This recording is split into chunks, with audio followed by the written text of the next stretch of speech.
-35 asteen pakkasen paukkuessa Huhkolan vanhassa päärakennuksessa Siepin Alinan avustuksella päivänvalon näki pieni tyttö, joka sai nimekseen Ritva. Onko? Asiakin pitää olla useampia, vähän eri lähteillä. Jo varsin nuorena, ihan lapsena, Ritva joutui ottamaan äidin ja emännän roolin oman äitinsä kuoltua.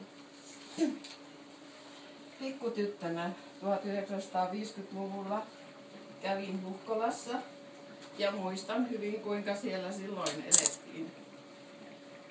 Ritva ja Seppo olivat nuori pari, jotka olivat ottaneet vetovastuun isosta maalaistalosta ja sen töistä.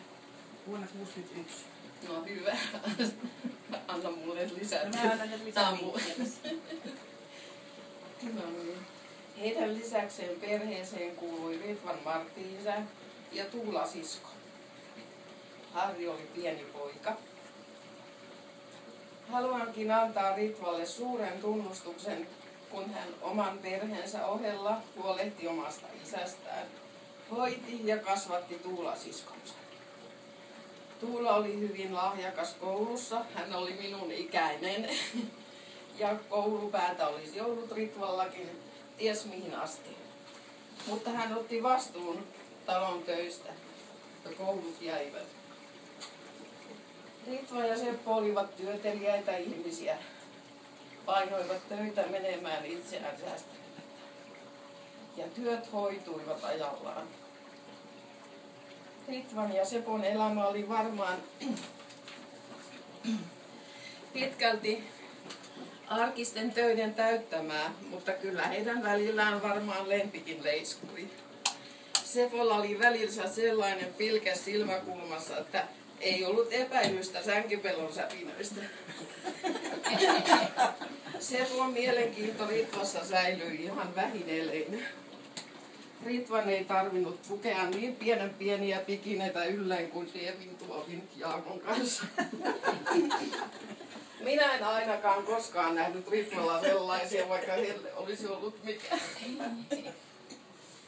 Vakka ja Kansi olivat Ritva ja Seppo avioparina ja kasvattivat 3 suurta miestä pojistaan. Harri ihan valtakunnan tasolla oleva journalisti. Olisikohan perinnyt kirjoitusgeenit Ritva-äidiltä. Ritva on osallistunut herkon lasten hoitoon mummon ominaisuudessa. Ritva on vahva, sanaa valmis nainen. Omat ajatukset omaava, aikaa seuraava ja kantaa ottava tarpeen vaatiessa.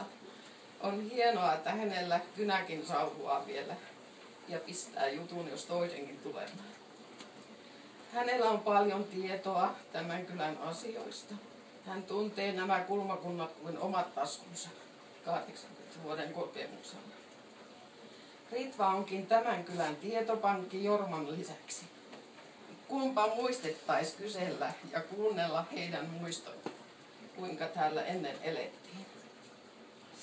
Ritva on ollut luottamustoimissa, hoitamassa yhteisiä asioita. Hän on ollut hyvin kiinnostunut kulttuurista ja taiteesta. Ritva on Huhkoperän puolesta puhuja ja Huhkojärven vaalija sanan täydessä merkityksessä. Eikä ihme, onhan hän